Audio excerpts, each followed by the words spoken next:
고려를 되살리려던 공민왕의 개혁이 실패하고 이제 고려는 더 이상 회복할 수 없는 상태에 놓입니다. 새로운 개혁을 통해 고려를 다시 살릴 것인가, 아니면 새로운 국가를 세워 아예 처음부터 다시 시작할 것인가. 신진사대부와 신흥무인 세력의 손에 고려의 운명이 놓여집니다. 이번 시간에는 멸망 직전 고려의 모습과 과연 신진사대부와 신흥무인 세력이 어떠한 선택을 했는지 알아보겠습니다. 저번 시간에 공민왕이 원나라가 세운 쌍성 총관부를 공격해서 천령 이북의 땅을 차지하고 북쪽으로 영토를 넓혔다고 배웠어요. 근데 중국에서 원나라 세력을 몰아낸 명나라가 갑자기 고려가 새로 차지한 이 땅을 넘겨달라는 거예요.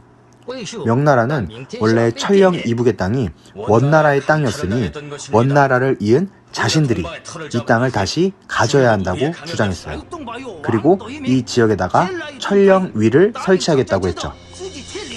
고려 입장에서는 어이가 없었고 완전 열이 받은 거죠. 그래서 공민왕의 뒤를 이어 왕으로 즉위했던 우왕과 당시 신흥무인 세력의 최고 권력자 최영은 명의 요구를 싸그리 무시합니다.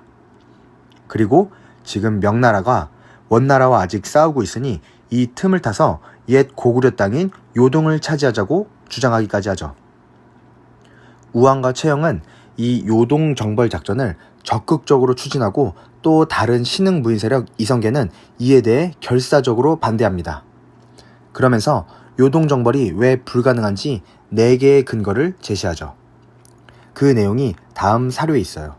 첫째, 작은 나라가 큰 나라를 거스르는 일은 옳지 않으며, 둘째, 여름철에 군사를 동원하는 것은 부적당하고, 셋째, 요동을 공격하는 틈을 타서 남쪽에서 왜구가 침범할 염려가 있으며, 넷째, 무덥고 비가 많이 오는 시기라 활의 악효가 녹아 무기로 쓸 수 없고 병사들도 전염병에 걸릴 염려가 있다. 이게 이성계가 제시한 사불가론이라는 것인데 하나하나 따져보면 다 합리적이긴 해요.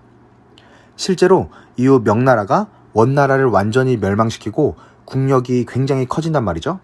이것을 보면 이때 이성계의 주장이 국제 정세에 더 잘 맞았다고 할 수 있어요. 하지만 우왕과 최영은 요동 정벌을 강행하죠. 고려의 군사들을 영혼까지 끌어모아서 요동 정벌군을 구성하고 최영이 총사령관이 되고 이성계가 랭킹 3위의 장군이 되어 요동으로 군사를 이끌고 갑니다. 그러나 가는 길에 실제로 장마가 시작되고 이성계는 압록강을 건너지 않고 위화도에 머물러 있으면서 우왕에게 철수 명령을 내려주길 간청하죠. 하지만 우왕은 요동 정벌을 밀어붙이고 이성계는 아예 왕의 명령을 어기고 군대를 돌려서 개경으로 향합니다. 내 한마디만 한다. 우린 개경으로 간다. 이 사건을 1388년에 일어난 위화도 회군이라고 합니다. 이성계는 개경에 도착해 최영의 군대와 전투를 벌여 승리하고 개경을 장악합니다. 이후 우왕과 최영을 제거하고 고려의 모든 정치 권력을 차지하죠. 이성계가 정치 권력을 차지했다고 해서 바로 왕이 될 수는 없었어요. 아직 해야 할 일이 여러 개 남아 있었죠. 다음으로 해야 할 일은 경제적 실권, 즉 나라의 모든 돈을 자기 마음대로 할 수 있어야 했어요. 그래야 그 돈으로 군대도 만들고 자신을 따르는 신진 사대부들의 생계도 유지시켜줄 수 있으니까요. 당시 고려시대 돈은 곡식이었어요. 그렇기 때문에 곡식을 수확하는 땅을 차지하면 국가의 모든 돈을 다 차지하는 거나 마찬가지였죠. 그래서 이성계와 정도전을 중심으로 하는 신진사대부는 토지개혁을 실시합니다. 이게 바로 1391년에 시행됐던 과전법입니다. 이제 고려의 모든 토지를 이성계 일파 마음대로 할 수 있게 된 것이고, 아까 말했던 나라의 모든 돈을 자기 마음대로 쓰고 처리할 수 있게 된 거죠.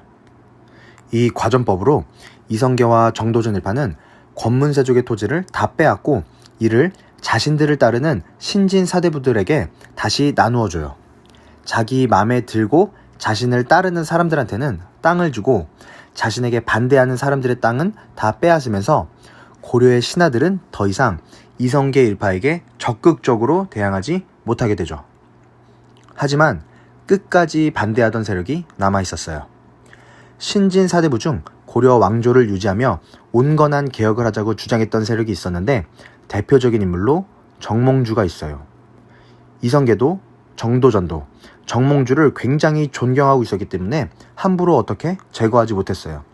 심지어 정도전은 어린 시절부터 같이 공부했던 동창이 정몽주였어요. 그러니 어쩌지 못하고 계속 설득하려고 했죠.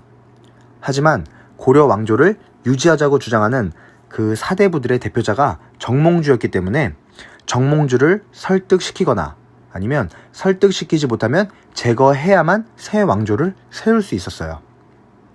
이성계와 정도전이 우물쭈물하고 있자 이성계의 아들 이방원이 나섭니다. 이방원이 정몽주를 찾아가 마지막으로 같이 새로운 나라를 세우자고 제안합니다. 하지만 정몽주는 단칼에 거절하죠. 이런들 어떠하리, 저런들 어떠하리, 만수산 드렁치기 얽혀진들 어떠하리. 우리도 이같이 얽혀 100년까지 누리리라. 지조를 꺾고 시류에 편승하여 부귀영 하나 누리며 살자는 얘기. 내가 이런 어설픈 회유에 넘어가리라 믿었던 것이냐. 회유이기 이전에 숙부님에 대한 소생의 진심이고 설득이고 부탁입니다. 너의 진심은 받아들이마. 허나 평생을 지켜온 신념과 절의를 꺾을 수는 없느니라. 결국 이방원이 사람을 보내서 선주교에서 정몽주를 살해합니다. 이제 새 왕조 건국을 반대하는 구심점이 없어졌기 때문에 이성계 일파는 곧바로 새로운 나라를 세웁니다. 고려가 멸망하는 순간이죠. 참고로 이방원은 정몽주를 살해해서 아버지인 이성계에게 엄청난 미움을 받게 됩니다. 이성계는 끝까지 정몽주를 자기 편으로 만들고 싶어 했다고 전해지거든요. 그렇습니다. 이제 나라를 새로 세웠으니 나라 이름도 바꿔야 하고 수도도 바꿔야겠죠? 일단 나라 이름은 단군이 세운 조선을 이어받는다 라는 의미로 조선이라고 정합니다. 그래서 우리가 이성계가 세운 조선과 단군 왕검이 세운 조선을 구분하기 위해 단군 왕검이 세운 조선을 고조선이라고 부르고 있습니다. 원래 고조선의 공식 명칭은 그냥 조선이에요. 그리고 고려의 수도였던 개경에서 벗어나기 위해 새로운 수도를 찾기 시작하죠. 예전부터 풍수지리적 명당으로 꼽히던 한양이 선정돼서 새로운 국가, 조선의 새로운 수도는 한양으로 정해집니다. 이후 한양은 오늘날까지 한 600여 년이 넘게 수도의 지위를 유지하고 있어요. 한양으로 수도를 옮기고 난 후 유교적 예법에 따라 왕이 살고 있는 궁궐을 중심에 두고 왼쪽에는 왕실 조상들의 위패를 모시고 제사를 지내는 종묘를 설치합니다. 그리고 오른쪽에는 농사 잘 되라고 토지신과 곡식신에게 제사 지내는 사직을 설치합니다. 그리고 방어를 위해 산과 산을 잇는 산성을 쌓고 동서남북에 각각 큰 문도 건설하죠. 이것도 유교에서 중요하게 생각하는 가치인 인, 의, 예, 지의 의미를 담아 각각 흥인지문, 돈이문, 숭례문, 숙정문이라고 이름 짓죠. 이렇게 조선 건국이 마무리됩니다.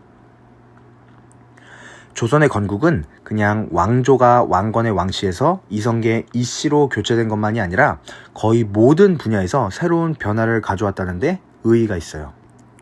총 3가지로 나누어 볼 수 있는데 첫 번째로 부패한 권문세족을 대신하여 신진사대부 세력이 새로운 지배 세력으로 등장해요. 권문세족은 자신들의 가문을 배경으로 음서를 통해 아무런 시험 없이 관직에 진출하고 특권을 누릴 수 있었던 반면에 신진사대부는 공부를 엄청 하고 자신의 실력을 키워 과거를 거쳐 관직에 진출했어요.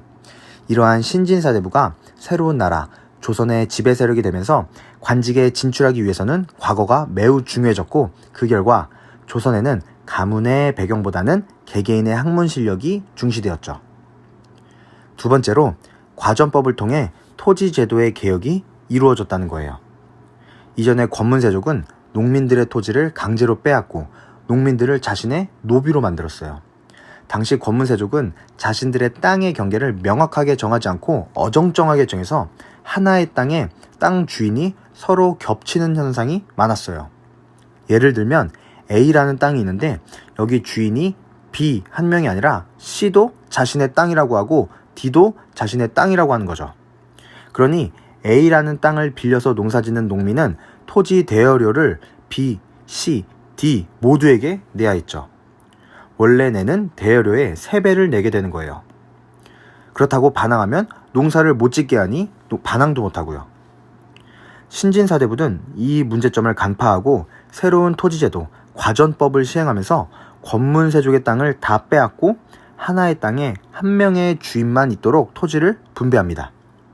농민들도 부당하게 3배의 대여료를 내다가 이제 공정하게 딱 빌린 만큼만 대여료를 지불하게 되면서 생활이 안정되게 되죠. 세 번째로 성리학이 국가와 사회를 이끄는 학문이자 이념으로 자리 잡게 됩니다. 왜냐하면 조선의 지배 세력 신진사대부가 성리학을 최고의 학문으로 생각하고 중요시했기 때문이죠. 그러면서 불교는 자연스레 억압을 받게 되고 그 명맥만 유지하게 됩니다. 그리고 조선의 정치 제도에서부터 사회 윤리 그리고 일상생활까지 모든 분야에서 성리학을 포함하고 있는 유교 윤리가 중심이 되면서 고려와는 전혀 다른 모습을 보여주게 됩니다. 오늘은 고려의 멸망 과정과 조선의 건국 그리고 그 의의까지 알아봤습니다. 이성계 일파는 차근차근히 체계적으로 나라를 수립해 나갑니다. 그 결과 조선 건국에 성공했고 이제 새로운 역사가 시작되죠. 다음 시간에는 우리가 잠시 미뤄두고 있었던 고려의 문화에 대해 알아보도록 하겠습니다.